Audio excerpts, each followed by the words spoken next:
இயேசுவின் அன்பு இதயங்களுக்கு காலை வணக்கம்.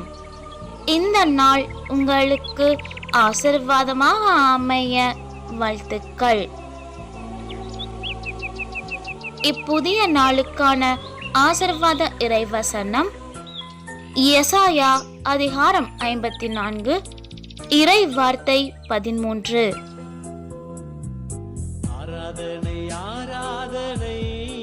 உன் குழந்தைகள் அனைவருக்கும் ஆண்டவர் தாமே கற்றுத்தருவார். உன் பிள்ளைகள் நிறைவாழ்வு பெற்று சிறப்புறுவர்.